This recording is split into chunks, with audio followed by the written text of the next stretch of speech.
नमस्कार, प्रणाम। मैं अविनाश। वारदात तक के एक नए एपिसोड में आज जिस सच्ची घटना के साथ आप लोगों के बीच में आया हूँ, ये सच्ची घटना उत्तर प्रदेश की है। आज की जिस सच्ची घटना का मैं जिक्र करने वाला हूँ, ये सच्ची घटना वाकई अपने आप में हैरान कर देने वाली है, परेशान कर देने वाली है। दरअसल आज की जो सच्ची घटना है, 19 जनवरी 2024 की सच्ची घटना है। उत्तर प्रदेश का एक थाना लगता है मर्यादपुर।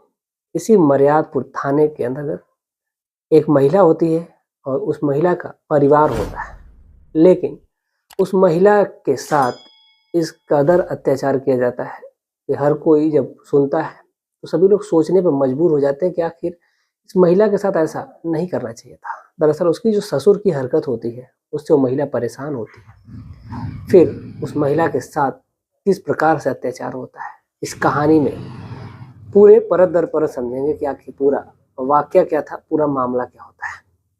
चलिए आज की जो सच्ची घटना है उसकी शुरुआत करते हैं। कहानी शुरू करूं उससे पहले जितने भी हमारे भाई, जितने भी हमारे बहन चैनल पे नए आए हुए हैं, उनसे विनती है, गुजारिश है कि चैनल को सब्सक्राइब करें, वारदात तक परिवार का हिस्सा बने। चलिए आज की जो सच्ची घटना है इसकी शुरुआत करते हैं और जानते हैं पूरी कहानी को, परत दर परत समझते हैं। दरअसल जिस थाने का मैं जिक्र कर रहा हूँ मर्यादपुर, इसी मर्यादपुर का एक गांव लगता है विक्रम नगर। और इसी विक्रम नगर गांव का एक परिवार है, जिस परिवार का जो मुखिया है अब्दुल जी है। अब्दुल का जो परिवार था वो बेहद छोटा ही था, ज्यादा बड़ा परिवार नहीं होता है। उनकी जो पत्नी है जिनका नाम सलीमा बेगम होता है, इनसे इनके दो बेटे होते हैं। एक का नाम सकीब होता है तो दूसरे का नाम आमिर होता है। जो आमिर होता है ये बड़ा लड़का होता है और ये जो दोनों बेटे हैं, दोनों बेटे बाहर कमा रहे होते हैं। दोनों बेटे, आज आप लोगों को पता ही है, जो हमारे मुस्लिम भाई है उन लोगों में पढ़ाई का जोर उतना नहीं होता है, बहुत कम ही लोग होते हैं। 100 में 10 लोग ही ऐसे होते हैं जो पढ़ने वाले होते हैं। बाकी ऐसे लोग होते हैं जो कमाने के निकल जाते हैं, और वो लोग बहुत छोटी उम्र में ही निकल जाते हैं। जैसे उन लोग का 18 साल पूरा होता है, वो तुरंत वहां से कमाने के लिए निकल जाते हैं। फिर जब कमा करके वहां से 2 साल या फिर 3 साल 5 साल बाद जब वापस आते हैं, तब फिर उनके परिवार वाले उनकी शादी करते हैं। अब ऐसा ही कुछ होता है आमिर के साथ। आमिर जब बाहर जाता है, विदेश चला जाता है, सऊदी, और फिर वहां से जब कमा करके उसकी अच्छी खासी जब कमाई होती है तो फिर वापस आता है। और जो आमिर है इसकी शादी होती है। शादी है, शादी जो होती है वो बगल के ही गांव में, एक गांव लगता है मझौली गांव। मझौली गांव में ही एक परिवार होता है। उस परिवार की लड़की होती है जिसका नाम शाहिना होता है। शाहिना से जब शादी होती है, बहुत ही बेहद अच्छे ढंग से होती है। बारात जाती है उनकी 13 नवंबर 2022 को, और परिवार में सब कुछ बेहद खुशमय होता है, सब कुछ अच्छा चल रहा होता है। बाकायदा जो शादी की जो रस्म है वो अच्छे तरीके से निभाई जाती है, शादी की रस्म निभाई जाती है। फिर अगले दिन सुहागरात की आती है, तो फिर परिवार के जो लोग हैं सभी लोग बेहद खुश होते हैं कि जो शादी है वो बेहद अच्छे तरीके से निपट गई है। अब ऐसे ही सभी लोग अपने काम में मस्त होते हैं। अब इधर जो शाहिना है और अब्दुल है, जो दोनों एक कमरे में होते हैं, तो फिर इन दोनों के बीच बातचीत होती है। दरअसल जो आमिर होता है वो कहता है कि देखो, इस घर की जो बड़ी बहू वो तुम ही हो, तुमको ही सारी जिम्मेदारियां घर की संभालनी है, क्योंकि माँ और पिताजी तो बूढ़े हो चले हैं। अब अगर तुम इस परिवार की जिम्मेदारी अगर नहीं संभालोगी तो फिर कोई और कैसे संभाल सकता है। दरअसल जो शाहिना होती है वो कहती है कि ठीक है, मैं इस परिवार को, जैसे मेरा परिवार घर का जो पिछला जो परिवार होता है, यानी कि जो मायका होता है, वो जैसे वहां पे मेरे माता पिता थे, वही वैसे ही ये हमारे माता पिता है। आपके माता पिता हमारे माता पिता ही हुए, तो मैं उनका बहुत अच्छे से ख्याल रखूंगी। आपको कोई चिंता करने की जरूरत नहीं है। इस पर जो आमिर होता है वो कहता है कि ठीक है। अब इधर कुछ वक्त गुजरता है, यानी कि साल 2023 आता है। साल 2023 में आमिर जाने के लिए अपने पासपोर्ट जो वीजा होता है, वीजा लगवाता है, लेकिन किसी कारणवश जो वीजा है उसका लग नहीं पाता है। अब इधर जो आमिर है वो परेशान हो जाता है कि आखिर वो करे भी तो क्या करे। लेकिन अब जो उसकी पत्नी है शाहिना, इन दोनों के बीच में काफी दिनों से जो संबंध बने हुए थे, अब वो चल रहे होते हैं। दोनों के जो जीवन था वो बड़ा सुखमय बीत रहा था। लेकिन जब जब शाहीना सुनती है कि उसका पति आमिर जो है वो फिर से वापस जाने वाला है, तो फिर ये बेहद दुखी रहने लगती है। अब इधर आमिर अपने पासपोर्ट वीज़ा लगवाने में परेशान है, लेकिन उसका जो वीज़ा है वो लग नहीं पा रहा था। अब ऐसे ही वक़्त गुज़र रहा था। अब ऐसे ही वक़्त गुज़रते-गुज़रते जो साल 2023 के ही फरवरी महीने में जो आमिर है, आमिर की जो माताजी हैं, उनकी तबीयत बिगड़ जाती है।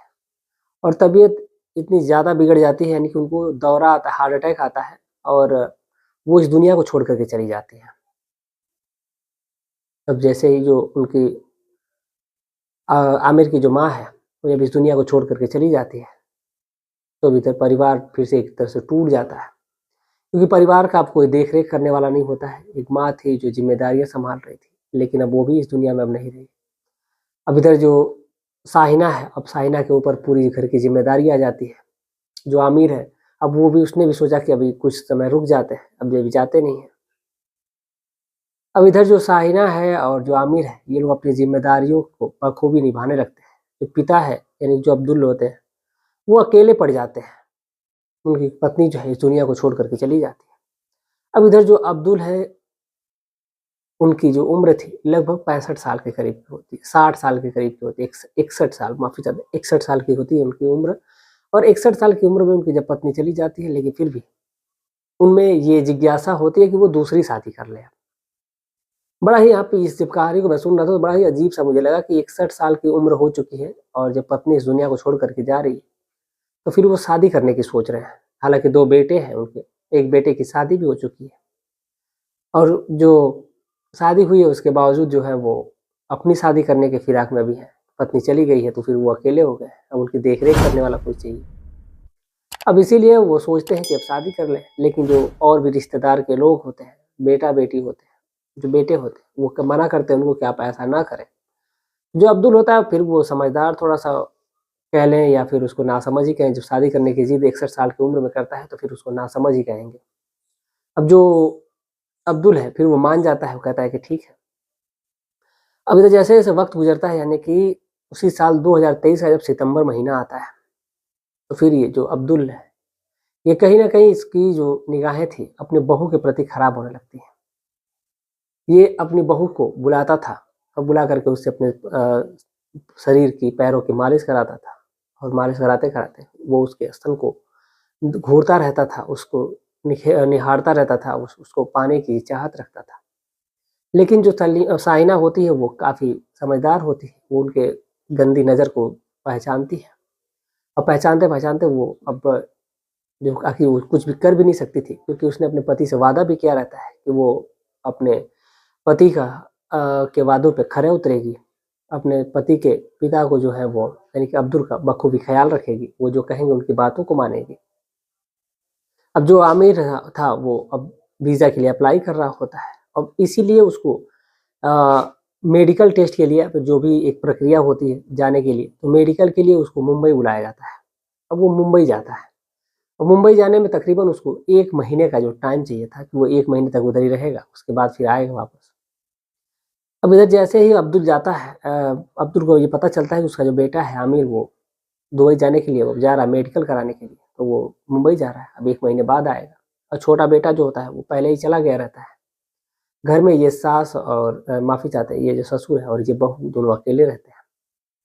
अब जैसे ये बहू है वो कोई भी काम करती थी तो उसका जो ससुर था उसको घूरता रहता था। जैसे-जैसे वक़्त गुज़र रहा था वो अपनी ही बहू के करीब आने की चाहत रखता था, अपनी बहू के पास आना चाहता था। लेकिन जो बहू थी उसके गंदे इशारों को समझती थी, अब इसीलिए वो दूरी बनाना चाहती थी। लेकिन आखिर कब तक? इधर जो उसका पति है आमिर, वो भी चला जाता है।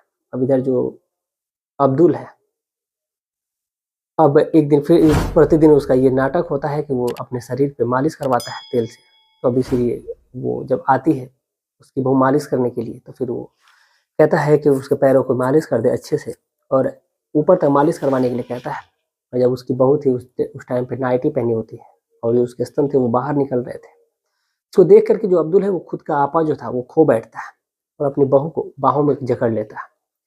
जो उसकी बहू यानी कि शाहिना है वो खुद को छुड़ाने की कोशिश करती है, लेकिन जो अब्दुल है वो छोड़ने का नाम ही नहीं लेता है। क्योंकि डर भी किसका होता है, क्योंकि घर में वही ससुर और बहू दो होते हैं बस, कोई तीसरा होता नहीं है। अब बहू छुड़ाने की काफ़ी कोशिश करती है, वो कहती है कि छोड़ दीजिए, ये बहुत गलत है, लेकिन जो अब्दुल है वो कोई सुनने के लिए तैयार ही नहीं होता। और उस दिन जो अब्दुल है उसके बदन से एक एक कपड़े को हटाता रहा, उसके शरीर को नोचता रहा, और उस महिला के साथ, यानी कि जो साहिना है उसके साथ पूरे दिन, माफ़ी चाहते हैं, पूरे रात, फिर दूसरे दिन, उस दिन से वो संबंध बनाने का जो सिलसिला है वो शुरू हो जाता है। अब ये संबंध बनाने का जो सिलसिला है एक बार जब शुरू होता है तो फिर थमने का नाम ही नहीं लेता है। जो साइना है वो ना चाहते हुए भी अपने ससुर के साथ हम बिस्तर होती है, और उसको भी, उसका जो पति है अब वो भी चला गया रहता है, तो कहीं ना कहीं उसको भी अच्छा लगने लगा था, उसको भी मज़ा आने लगा था। अब वो भी अपने ससुर को वो मना नहीं करती थी, अपने ससुर के रूप में अपने पति को देखती थी। अब अपने पति के रूप में अपने ससुर को जब देखती है वो, तो फिर आए दिन उन दोनों के बीच में संबंध बन रहे होते हैं। अब संबंध बनने का जो सिलसिला है ये अब जब शुरू होता है तो फिर जहाँ जब भी उनको मौका मिलता, मौका क्या मिलना था, दोनों ससुर और बहू दोनों घर ही में रहने वाले होते हैं, दोनों अपना शारीरिक संबंध बनाते हैं। जो पति है वो तो 1 महीने के लिए गया हुआ था। अब इसी बीच जो उसका काम है आमिर का, वो हो जाता है और वो आने लगता है घर। अच्छा, एक चीज़ इधर और भी होती है, जब ये आमिर था वो जब गया रहता है तो इधर जब ससुर और बहू के बीच में जब संबंध बनते हैं तो फिर इन दोनों की जो आवाज़ें होती थी वो आस पड़ोस में भी जाया करती थी। रात का अंधेरा होता है तो फिर पड़ोसियों को कानों में आवाज़ें जाती हैं, लेकिन फिर वो कहते हैं कि हो सकता है कि वो लोग कोई मूवी चला रहे होंगे, उनकी जो बहू है मूवी देखती होगी, ये जो पॉर्न मूवियाँ आती हैं वो देखती होगी, लेकिन जो पड़ोसी हैं उनको ये नहीं पता होता है कि हाँ यहाँ तो माजरा ही कुछ और है।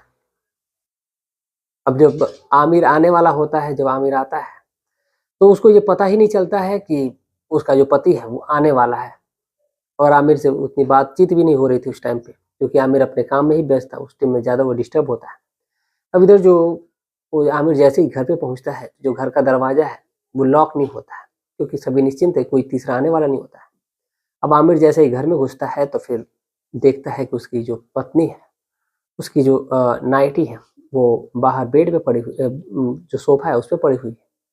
देखने के बाद से वो आगे बढ़ता है तो फिर अंदर से कमरे से कुछ अजीबोगरीब आवाज़ें आती हैं, तो जिसको वो सुनने के बाद से वो अपने कमरे की तरफ सीधा बढ़ता है, और कमरे की तरफ बढ़ने से पहले ही वो देखता है कि, सोचता है कि आखिर ये ऐसी आवाज़ें क्यों आ रही हैं। उस खिड़की होती है, पर्दा हटा हुआ होता है, तो उसी से झाँकने की कोशिश करता है, और जब देखता है और उस मंजर को, तो वाक़ई वो हैरान हो जाता है, परेशान हो जाता है कि जो उसकी पत्नी है वो ऐसा भी कर सकती है। दरअसल जो उसकी पत्नी होती है वो पूरी नग्न अवस्था में होती है, और जो उसका ससुर होता है, वो जो उसका पिता होता है, वो भी एकदम नग्न अवस्था में होता है। इन दोनों के बीच में शारीरिक संबंध बन रहे थे, आपत्तिजनक दोनों स्थिति में होते हैं, बिल्कुल नग्न होते हैं। अब इसको देखने के बाद जो आमिर है, अब उसका पारा चढ़ने लगता है, और वो मारे गुस्से में, या फिर वो करे भी तो क्या करे।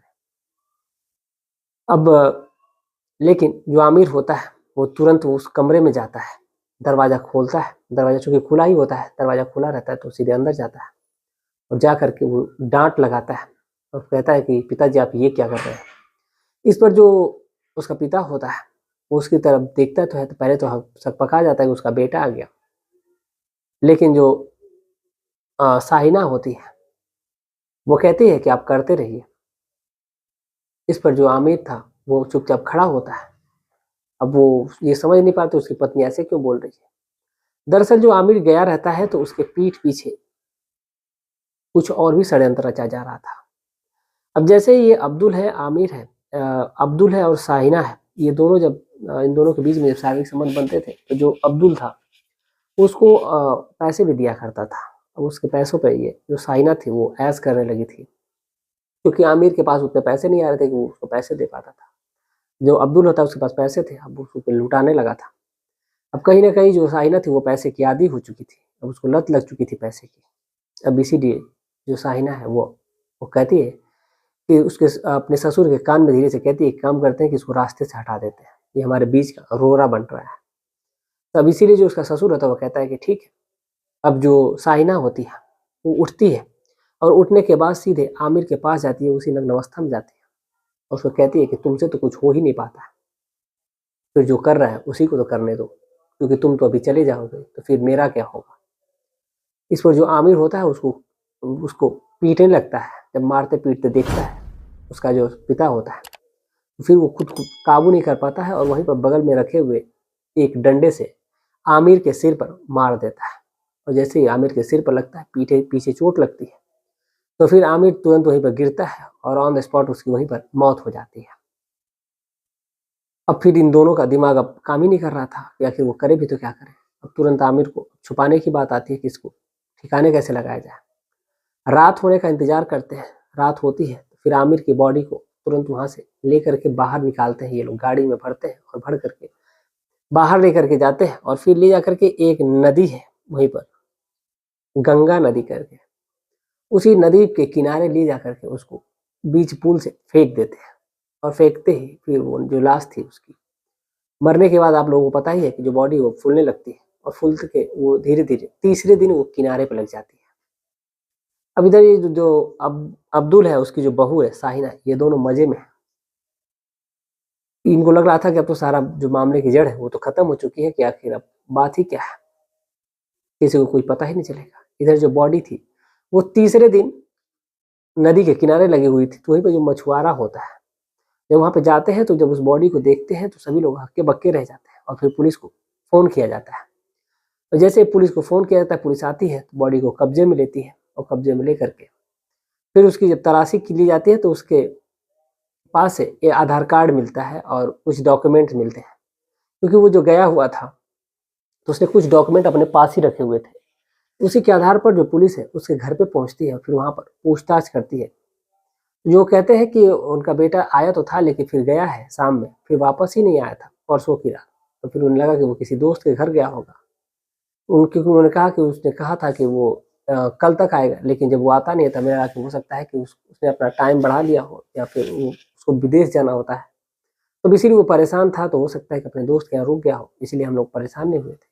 लेकिन आप तो कुछ और ही बता रहे हैं। अब भागे भागे दोनों ससुर और बहू दोनों वहाँ थाने पहुँचते हैं जहाँ मर्सरी थी। वहीं पे पहुँचते हैं तो फिर बॉडी को देखते हैं तो फिर दोनों दहाड़े मारकर रोने लगते हैं। अब जैसे इन दोनों का जो रोना धोना होता है जब खत्म होता है तो फिर पुलिस पूछती है कि बताओ कि तुम्हें किसी पे शक है। लेकिन वो लोग कहते हैं कि नहीं, हमें किसी पे नहीं शक है। जो बहू थी उसकी यानी जो साइना होती है वो भी बेहद बेबाकी से कहती है कि नहीं, उनको किसी पे शक ही नहीं है, उनकी किसी से दुश्मनी ही नहीं है। लेकिन जो पुलिस है वो तो अपना काम तो करेगी। पुलिस अलग अलग एंगल से जांच करती है और जांच करने का जो सिलसिला है वो अलग अलग तरीके से चलता है। तो फिर उसी मोहल्ले में पूछताछ की जाती है। पूछताछ में ये पता चलता है कि जो साहिना है, इसके कमरे से अजीबोगरीब आवाजें आ रही है। ये कहीं ना कहीं इसका कहीं और संबंध है। अब इसीलिए जो पुलिस है वो पता लगाने की कोशिश करती है। तो फिर ये बात का पता चलता है कि जो साहिना है, साहिना का कहीं ना कहीं किसी से अफेयर है। अब पुलिस उसको जानने की फिराक में थी। फिर उसका नंबर लिया जाता है, उसकी लोकेशन CDR निकाली जाती है। CDR निकालने के बाद फिर पता चलता है कि इसकी तो किसी से बात ही नहीं हुई है, बात ही नहीं होती है। तो फिर अब पुलिस के सामने ये भी सबूत होता है कि आखिर वो करे भी तो क्या करे। फिर उन्होंने अब्दुल का जो नंबर था उसकी लास्ट लोकेशन निकाली। जो लास्ट लोकेशन होती है वो घर की होती है। क्योंकि जो अब्दुल होता है जब आता है तो फोन को वहीं पर एक जो अलमारी थी बगल की, उसी अलमारी में फोन को अपने रख करके वो चला गया था। जो लोकेशन है वो घर की दिखा रही थी। तो फिर पुलिस उससे पूछती है कि आमिर तो घर पे आया था। अब उसके बाद तो फिर जो अब्दुल होता है वो कहता है हाँ घर पे तो आया था लेकिन ये चला गया था और फोन को भूल गया था। लेकिन अब ये जैसे ये पुलिस को घुमा रहे थे, पुलिस का भी माथा ठनक रहा था। अब फिर उन्होंने कहीं ना कहीं उनको जब इस बात का लगा कि ये संदेह है, क्योंकि जब पुलिस जांच करती है तो उसमें खून की कुछ छींटे दिखाई देते हैं जो सीढ़ियों पे लगे हुए थे। तो पुलिस देखती है तो उनको कहीं ना कहीं जब शक होता है तो फिर वो सीधे अब्दुल को उठाते हैं और अब्दुल से पूछताछ करने की कोशिश करते हैं। लेकिन जो अब्दुल है बड़ी बेबाकी से जवाब दे करके बच जाता है।